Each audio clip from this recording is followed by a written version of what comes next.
Welcome. Today's talk is The Human Nature of Failure and Resiliency by VM. Please give her a warm welcome.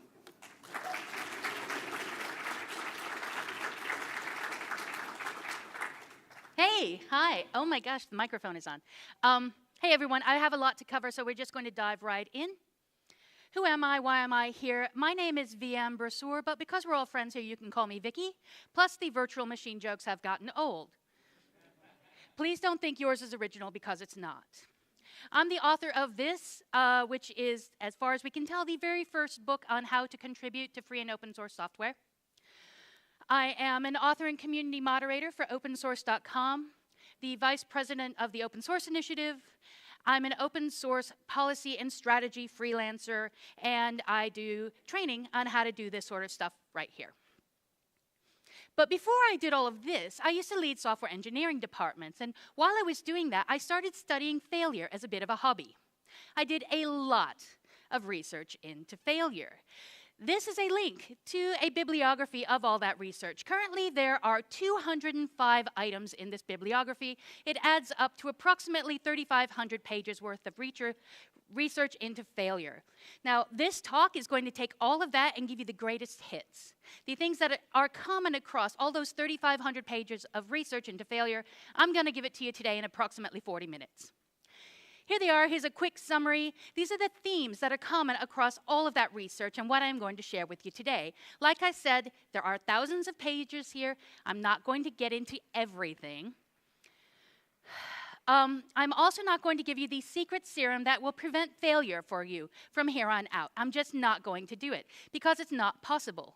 I will, however, give you a list of questions of things you should consider when you want to start succeeding with failure. I am only going to give you an overview again because, dude, 3,500 pages, what the hell? So there will hopefully be time for questions. If not now, there is a break afterward, so catch me afterward and we can talk about failure. It's absolutely fascinating. So another thing I need to mention as a limitation of this talk, it does go into a lot of psychology. And what I have found is most of the research, almost all of the research, is done in a Western mindset, using Western psychology on Western individuals. And unrelated recent studies have shown that a lot of these psychological concepts that we in Western cultures believe are solid truths don't actually hold true as well for Europe, for Eastern, Asian, African cultures. So just be aware there is a bias here for Western minds. And finally, do save questions for the end, which is something I really don't have to say at PyCon, but I include this slide anyway. So, let's get into those common themes, and we're going to start with complexity. The world is complex. This shouldn't come as a surprise to anyone. People are complex. Hell, the complexity hiding in something as simple as chocolate chip cookies is really quite mind-blowing. We, as humans, however, we don't like complexity, and that leads us to some very unfortunate tendencies. For starters, we have a tendency to ignore complexity completely. La, la, la, la, la, nothing to see here, moving on. Everything around us is constantly changing, constantly evolving, yet research shows we prefer to operate as though we are in a static environment. We will start a project, we'll take a snapshot in our brain of how things are right then, and then we'll operate within the snapshot while the rest of the world moves on without us. As you can imagine, this can lead to some problems. Research also shows that we dislike variation. We like things to be just so, and we like them to stay that way, hence that snapshot. We also prefer to operate in serial rather than parallel, because that minimizes complexity. And it allows us to focus our efforts on what we then consider to be the best option. So we focus on the static now rather than the ever-changing complexity of the future and the parallel projects. So we can't know everything, and we like to think we do, but we really can't. And because we're more comfortable with what we know, we avoid everything we don't. And this is a problem. We don't actually know as much as we think we know. We are, each and every one of us, a walking, talking Dunning-Kruger film festival. So we don't know, we think we know more than we do, And because of that, we have a tendency to overlook a lot of things. And these are the unknown unknowns. And rather than just some silly thing a politician said once, this is actually a real psychological concept. It's a latent error.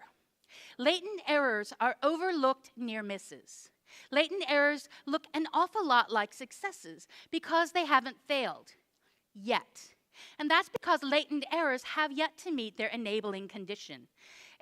An enabling condition is that trigger that turns a latent error to the dark side of failure. So there is a very good example I like to use for latent errors, meeting their enabling conditions. Now, I won't be able to see when you raise your hand, but I'm going to ask you to raise your hands anyway.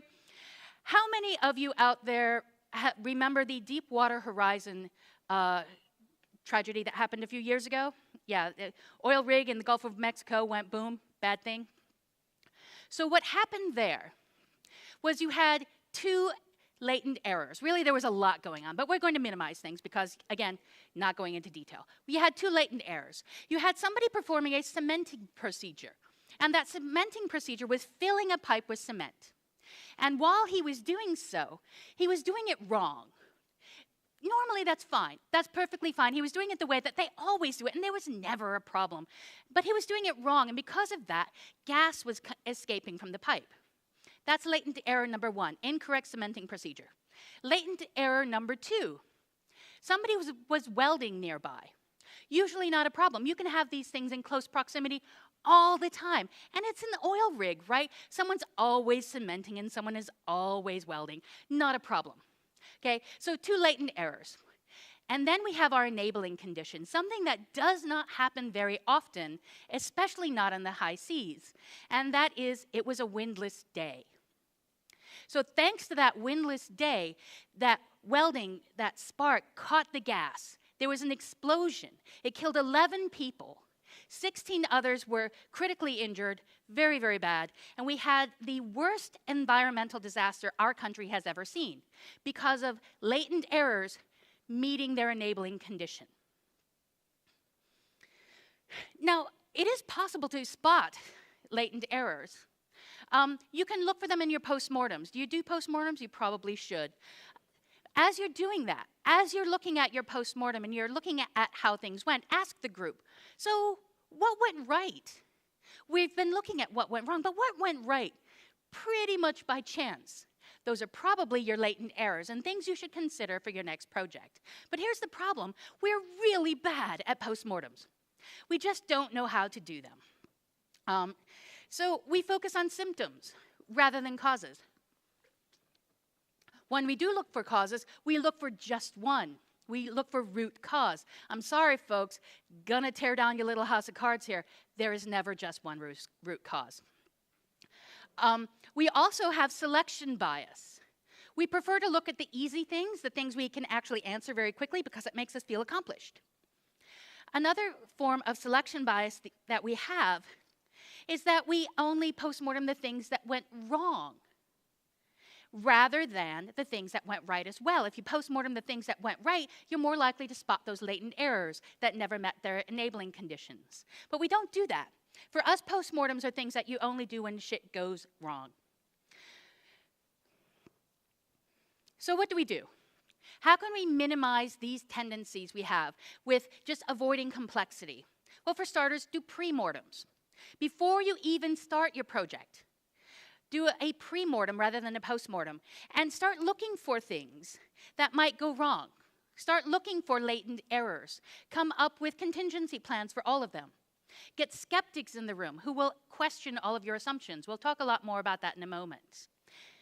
And then make your plan in your pre-mortem, but then plan to change the plan.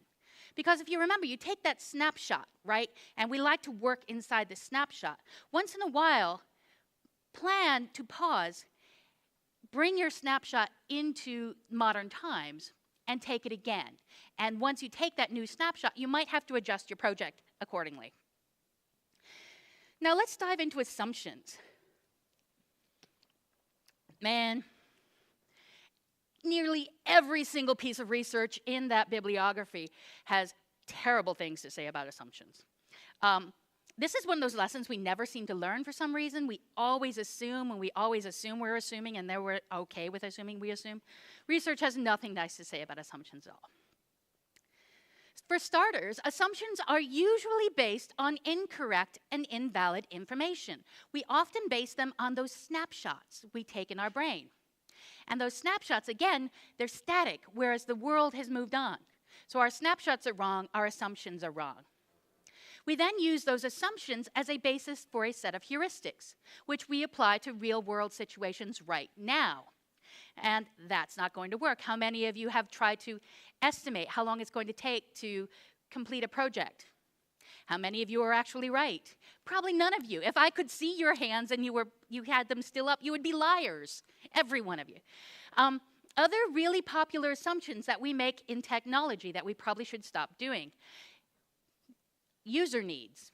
What is our user actually trying to accomplish? We think we know, but we really don't. And yet, we assume we move on and we develop things.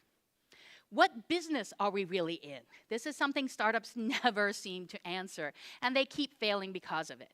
They don't know why they're in business.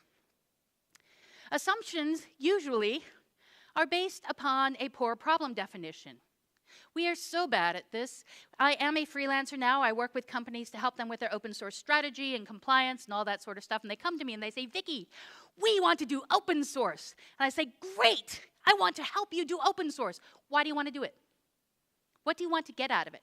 What problem are you looking to solve for your business? And almost entirely, except for one client I'm working with right now who is so amazing, they don't have an answer. They don't know why they want to do this. And this is common. We never really know why we're doing stuff. We have a problem we're looking to solve, but we haven't defined that problem. And so we're basing our assumption on the problem that is not defined. And so if we haven't defined our problem, and we're basing our assumptions on an undefined problem, we're basing our solutions on an undefined problem. And we're naturally going to fail because we're doing the wrong thing. It is absolutely impossible in technology to fail fast if you don't define success. You must know what you're trying to accomplish, because if you don't define success, you can't define failure. You can't fail fast if you don't know what failure even is. Now, we in tech like to say that we don't have time for that. Holy crap, no, we are totally agile. We are just iterative, and it's great. You know, we're going to just build shit and move fast and break stuff, and it's amazing. But the thing is, we don't really, we have the time to do that, but we don't have time to check the assumptions. We have the time to do that and to build the wrong thing for the wrong person, then scrap it because we don't check our assumptions. It's terrible. So you do have to question your assumptions as you are doing this entire process. Always question them, and that's because psychologists have found over and over again that unquestioned assumptions become facts in the minds of the hearers. We have all seen this in play. When you're sitting there in a meeting and the person at the top of the desk or the top of the table there says, so, how long is it going to take to do this? Someone else at the table raises their hand and they say, we assume this will take 2 weeks, but we need to confirm. Research shows that for almost everyone in that room, especially the person at the head of the table, they don't hear anything after 2 weeks. It's just a psychological thing. We don't hear, and we need to confirm. So this is really common in all cultures, across all industries, but we in technology seem to get bitten by it a lot. So, assumptions, they're horrible, they're terrible, they are in fact the root of all evil. They're not. The next one is actually the root of all evil. What do we do to minimize the impact? Well, please define your problem. Please, not only define your problem, but communicate the definition of the problem, because otherwise you will be sitting in that room with all those people, and you'll ask them, what are we trying to accomplish? If each and every person in that room does not have the exact same answer, then you still have assumptions that you need to fix, and communication that you need to fix as well. Do pre-mortems. List and verify not only those latent errors, don't just look for those, but explicitly call out every single assumption that you are making. Be very obvious about it. It's great to have assumptions. They're shortcuts. They allow us to move more quickly. But be aware of your assumptions. And once you have those, write them down. And you need to do this because you later need to go back and revisit them throughout the process. Just check in every once in a while on those assumptions because, again, you're working in your snapshot. You need to update your snapshot to the now. And when you're updating your snapshot to the now, also go through all of your assumptions because some of them might no longer be assumptions. Now you might have knowledge rather than an assumption. But you're not going to know that if you don't verify. And this actually is the root of all evil. Businesses, clubs, projects, any group of human beings. Every piece of research shows that human beings are the primary cause of failure. Surprising, huh? But we can't exactly get rid of them. I highly recommend you do not get rid of human beings. So that is not the solution here. We are kind of a problematic species. We are fairly arrogant as the top of the food chain, we like to think. Ellen Langer is a psychologist at Harvard. She was the first person to publish a paper on this. It's called Illusion of Control. We as humans, again, arrogant, we like to think we have a lot of control over things, and we don't. We overestimate the impact our actions can have. And we overestimate even what we can just influence, let alone control. And because of that, we ignore latent errors because we think we are in control. Again, near misses, remember Deepwater Horizon? Now, if we look for latent errors, if we're not actively ignoring them, we can do something about latent errors. We can stop that man from doing his cementing procedure incorrectly. We can stop that man from doing the welding. We can control these two things because we can see them and go, that's not going to go well. And we can control that. But what we can never do is we can never make the wind blow. We can never control enabling conditions, and therefore, we can never control fully any situation we're in. We can think we can, but we're wrong. We just can't do it. So how is your team organized? Your team, your project, your company, how is it actually physically structured and organized? You know, what's your hierarchy and all that goodness? Because that organization can have a really dramatic effect on its success rate and on its reaction to failures. Are you in silos? Are you in organizational silos? Who here knows what I mean by organizational silo? Okay, not quite everyone. The other people are probably just doing Twitter. But so organizational silos, you've got this team here, team C, B, and A. And they're all working on their own little things, very happily going along, but they're not communicating. Nobody really knows what anyone else is doing. And this is a problem. It dilutes responsibility for failure. Let's say something goes wrong over here in team A. There's a failure in team A, and it could possibly affect teams B and C, but there's no communication. They don't tell them that, so teams B and C are going to fail as well because nobody has shared information with them. Silos hamper communication, and they obscure information, and they're a problem, and they increase failures within an organization. Another problem is when your team is organized around processes. And let's say you've got one team that's dedicated 100% to testing, and this team is writing, and that team is designing, and this team is, deploying. They're all around processes. Now, what happens if the process is what's causing the failure? What do you do then? Well, studies show that we as human beings are less likely to change the process because it also might mean we have to change the organizational structure in some way. And so we don't do it, and we continue using broken processes because of it. And that leads to a lot more failures. Now, both with silos and with these process-organized things, it does require a reorg in order to fix. Unfortunately, and those are, we probably all know, reorgs are never fun. But it will help reduce failures if you have multidisciplinary teams, because you get a lot more communication across teams if you have people who cross procedural boundaries within a team. And you get a lot more people who are asking questions and questioning assumptions.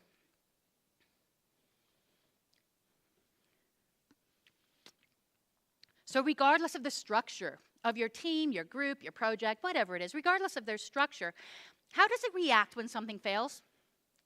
Does it punish people for failures? It's pretty common for people to be punished for failures.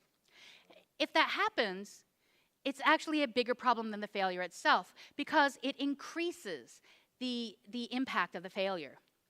That's because if people are afraid of being punished for failure, they stop reporting failures. And if people stop reporting failures, it is impossible for you to learn from failures because that is the only way to prevent failures is to have failures and learn from them. Unshared failures are just the experience of an individual, and that's it. And I can stand right here on this kind of squeaky podium thing. I can stand right here and I can gain experience. It just happens to me. Now, if I want to learn from that experience, it takes an extra step. That's an activity. That's something I have to manually do. The experience comes at me for free whether I like it or not. It's my choice whether I learn from it. And for failure, it's the same thing. We can't learn from failures if we don't share them, if you don't have the information to share. Bigger problem, or another problem with people being afraid of punishment for failure, is that they stop innovating. They stop trying new things. And I'm not just talking like that Silicon Valley disrupting sort of innovation. I'm not talking about that. I'm talking about the kind of innovation that actually matters. The innovation of streamlining a workflow. The innovation of trying a new library. Just small, everyday innovations that add up to a great deal of improvement in your life. We stop doing it because we're afraid we're going to get punished should it fail. So that's a big problem. I've had people say, don't worry, we don't have that problem. I never hear about failures at all. Really? Did you just hear what I said, people? Oh, yeah, if you're not hearing about it, doesn't mean it's not happening. It just means they're hidden. And that's worse than not having failures at all. Another common problem with humans, and also, might I add, my favorite cognitive bias. I do, as a matter of fact, have a favorite cognitive bias. Normalization of deviance. Diane Vaughan is an American sociologist. She studied the Space Shuttle Challenger explosion, and she is the first person to write about the normalization of deviance. Yay, Diane. So normalization, getting difficult to speak up here. Normalization of deviance is when you have a latent error lying right there in the open. And rather than picking it up and putting it away, you just step over it. You just avoid it. You know, you just completely ignore, la, la, la, there is no latent error there. Right? This is a big problem. An example I like to give of normalized deviance is when, let's say you are a new programmer at a company. You're tailing log files as one is wont to do, and you're looking at log files, and this error keeps popping up, and you're like, holy shit, what is this error? OMG, and you run to the senior developer, and you're like, hey, what's this error? And they say, don't worry, happens all the time. We just ignore it. As somebody who used to run software engineering departments, I'm going to tell you to get that shit out of the log because it's noise that's blocking my signal. So, okay, that's problem number one. But if it's an actual legitimate problem, if that error in your log is legit, then I'm sorry, you are one race condition away from catastrophe. That's a latent error that you are ignoring. You have normalized that deviance. So normalization of deviance, we do it all the time. We are very familiar with pressure and stress in technology. We have this unfortunate tendency across all of humanity, but particularly in technology, also medical. We do a lot of this. We push ourselves too hard. We try doing too much in too little time, usually for no good purpose at all. And this leads to a lot of problems. And the obvious problems are fatigue-driven errors. Read the studies in the bibliography about the impact of this on your healthcare, and you will, this is real. This is a big problem. But it also is a problem because when we're fatigued, when we're tired, when we're stressed out, we have a tendency, research shows, to rely more on untested assumptions. We will make wild-ass guesses and run with them. And that's perfectly fine. We think it's cool. It's okay. I'm totally stressed. I've got shit to do. I've just got to move on. But it's a problem, and it leads to a lot more failures. So, remember when I mentioned that we like to focus on just that one thing? We're working in serial rather than parallel, right? We also have a really hard time not seeing that one thing through to the end, which is a big problem if we haven't bothered to define what the end is, frankly. So we're just going to keep on going. We're never going to stop because we don't know what done looks like. And that's a big problem, obviously. But then we will have the sunk cost fallacy, where people are like, oh, we've taken so much time and put in so much effort, we should just see it through, right? Okay, maybe, but usually that's not the case. We also have a problem with killing things before they fail when we've got project champions. Those people who are in the group and they've got this reality distortion field, you know? And they're just waving the flag, we can do it, we can do it. And they just get this groupthink of everyone involved in the project who they get this deeply, deeply held belief that, yeah, we can do it. Yeah, we can succeed. Even when all evidence is to the contrary. People have blind faith that, yes, we can do this when there's no proof that they actually can. And so what you end up with is this shambling zombie project that never dies. Another reason we can't pull the plug is we aren't taught how to communicate. We think we're being very nice by allowing something to continue, rather than telling people, I'm sorry, we have to pull the plug on your project. There are really good, easy, empathetic ways to tell people that we're pulling the plug on your project. You're not being a jerk by doing that. You can say it in a jerky way, and then, yeah, you are a jerk. But we don't teach people how to do this properly. And so projects go on and on and on, and finally they fail, and everyone's upset. So what do we do about this? What do we do about, I already mentioned we can't get rid of humans. That's not one of the options. Organizational changes, dealing with people, anything dealing with people is hard. I'm in management, trust me, it's hard. They're hard to start, they're even harder to finish. So keep in mind these are going to be very difficult things, but they're usually worthwhile. For starters, research shows again and again and again, any sort of organizational initiative, if it doesn't get support from the top, this is where grassroots does not necessarily work. You have to get support from the top, or else your organizational change will not succeed. Ideally, your support from the top on this failure stopping initiative should be the leaders discussing their own failures. The leaders showing what they've learned from their failures and showing people it's okay. And that starts to create something that we call an environment of psychological safety, because people see it's okay to fail. Now again, experience is automatic, learning is not. Mistakes are also not automatic. Mistakes are only mistakes because somebody points at it and says, yo, that's a mistake. Before that, it's just a learning opportunity. It's just experience. Now, learning, it develops intuition. It develops skills. How many of you out there are senior technical staff? Okay, I can actually see these hands a little bit, so I lied earlier. You can put your hands down. Now, I can guarantee you didn't become senior technical staff because of your age. You became senior technical staff because, dude, you've seen some shit, man. Okay, and I mean, you've experienced failure, but you learned from it. You developed intuition and skill, and you're using those past failures to prevent future failures. So that's really important. We need the failures to do this. But you can't do that if you're not in an environment where it's safe to make the failure. Studies finally are coming out all about psychological safety, and you can find them in the bibliography.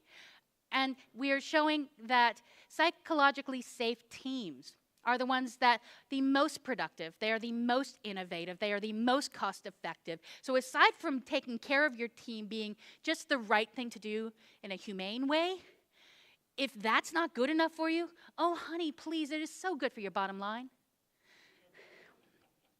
So there's lots of good reasons to create psychologically safe teams. So as you're doing your pre-mortems, your post-mortems, as you're having all these discussions around your project, bring in outside people. And not just outside from other teams, other development teams, but I'm talking, bring in customer service, bring in users, bring in marketing and finance, bring in people who don't think the same way you do. And have them in your pre-mortem, have them in your post-mortem. They're going to ask a lot of really interesting questions about things that you have been ignoring and glossing over. These are project skeptics. These are truth seekers, and they are really valuable. They help surface a lot of things that you otherwise wouldn't see and are latent errors or failures waiting to happen. You can also make your projects just more survivable. Just if you're going to try stuff, make it easier to try stuff. First of all, the easiest project to survive is one you don't even start. So ask yourself, do we really need to do this? Do we really need to reinvent the wheel again? Or can't we just use a library that someone else has used? Right? So don't start them at all. As manager, I like this one. Build in checkpoints and milestones into every project. And if you do funding for a project, if you're in a big corporation that does that sort of funding thing, then only fund to a checkpoint. Otherwise, just make this checkpoint a place where everyone in the entire organization knows this is a go, no-go situation. If you're not actually moving us towards our goal at that checkpoint, we will probably cancel you. But that's okay.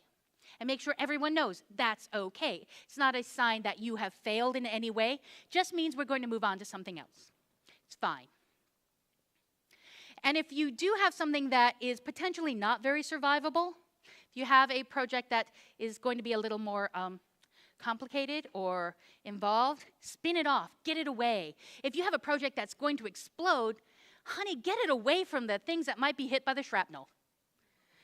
Because otherwise, you're going to have ripple effects from that potential failure, should it actually fail. All right, so let's talk about some ways that you can work with failure. Experiments are controlled failure, and they are amazing. We literally, as human beings, would not be here without failure, and that's because of evolution. In life forms, as in all other things, no change is possible without some failure. Evolution itself is just a constant series of works-for-now solutions. And maybe in 1,000 years, we'll have a better works-for-now solution. It's just constant series of these. So your experimentation should also be similarly continuous if you want your business and your project to evolve. As you're doing your experiments, you have something in mind. We're testing for this. We want it to look like this, and this is your success, right? Redefine that success. Don't have your success for your experiment be, we got the outcome that we were hoping for. Have success for your experiment mean, oh, we learned something really good that we can use for future experiments. So seek the truth first and traditional success second. Now, experiments can be very risky. Remember the shrapnel, right? But that doesn't mean they all have to be risky. Think of experiments like your financial portfolio. Balance them with high risk and low risk, because otherwise you're going to put your company, your team, your project, all these things at jeopardy if everything is high risk. Also like investing. Do it for the long term, right? You don't just do that day trading and assume you're going to make millions of dollars, because that's not the way trading works. If you invest in the long term with your experiments, you are experimenting multiple times. You're not just trying once, having it not get the outcome you want, and then walking away. Done, we tried it. It's not going to work. Because that's not the way you can have successful experiments. The nature of successful experiments, we do like to say fail fast. Most of us don't really know what that entails, but it does start with making things small and survivable. Again, I talked about survivable with that nice little shrapnel metaphor. But if we keep experiments small, not only are they quicker to iterate upon, but it also means that the outcomes are very, very closely situated to the actions, which means we can more easily determine cause and effect. when you go into an experiment, assume they're going to fail. I just said assume. I'm sorry. We're not supposed to assume anything. I will acknowledge that we are assuming here, and I will confirm it later. But expect that some of them will fail. Because if you don't, then you're going to be very disappointed with your experiments. And do have explicit success and failure criteria. Know what you're looking for. And if you don't know that, you can't know when you're not hitting that mark. You can't know what failure looks like. And to make everybody, again, more psychologically safe, have an exit strategy. One of the things that research finds is that people are unwilling to say that their experiment failed because they don't know what's going to happen to them personally at the end. Well, my project failed, so what? Am I going to get canned? You can come up with an exit strategy for these things. You can make people feel more secure. They know what's going to happen to them at the end, and it's not bad. But if you don't have an exit strategy, people will be uncomfortable. Okay, so introspection, which is really not a great title for this slide, but we're going to work with it. You, each and every one of you beautiful individuals in this hall, you want to get better from failure. You want to learn from it. The best way to do that is to actively start inspecting your failure environment. So what sort of questions should you be asking? What are you trying to accomplish? If you can't answer that, and if everyone in your team, in your project, can't answer that the same way, you might have a problem. Step number 1, make sure you know what you're doing. What's your user trying to accomplish? If you're doing this for yourself, whatever your project is, that's one thing, but if you're doing it for some external entity or person, make sure you don't assume you know the answer to this question. What are those assumptions? List them out, be very explicit about it, because you want to check in on them to make sure they still hold true or not true, or you still need more information. Have you looked for latent errors? Probably not, because most people don't.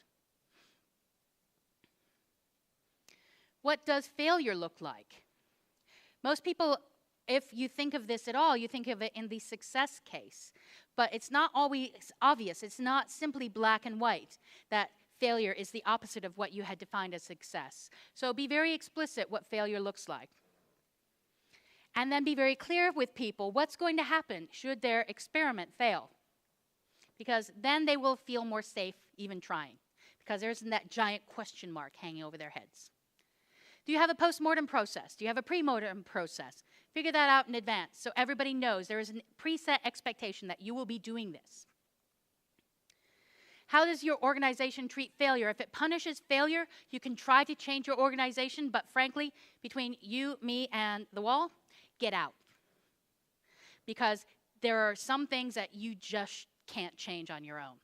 And if your organization is pointing fingers and blaming people and punishing for failure, that's one of the things that's going to be very difficult for you to change. As is a culture that doesn't provide psychological safety. If you're not in a psychologically safe environment, if you don't feel you have the freedom and the support to experiment and to fail, then you might need to find a job that will allow you to do that. Now, the answers to all of these questions, they're going to be different for each and every project, each and every team, each and every company. Right? And so therefore the solutions are also going to be different for each and every project and team and company. And that's why there is no silver bullet here. That's why I can't just hand you this happy little serum that's going to make all failure go away forever. It's actually really hard to do this properly. You do have to think everything through. So please just take the time, ask these questions, answer these questions, and communicate your failures across the entire organization. For those of you who have been snapping pictures of all the slides, you're going to be very disappointed to learn they're already available online. So they are here at Internet Archive. Also, here's a link to that bibliography I mentioned. My contact information, Twitter handle at the top, Freenode IRC Nick in the middle, and my email address. And of course, my book. I will leave this up while we do Q&A. So are there any questions, but not comments disguised as questions? Please, come on up to the microphone. It looks like we have 3.5 minutes. Maybe 4 minutes.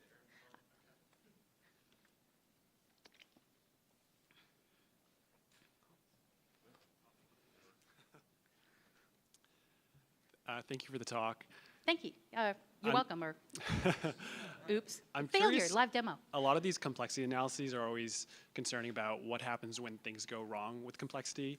And I feel like the other half of the coin is, can complexity work for us? Like, are there anything like latent successes? And I think a lot of people would call this luck, but I'm curious if anything in the research has talked about latent successes or how interacting variables might contribute to our success.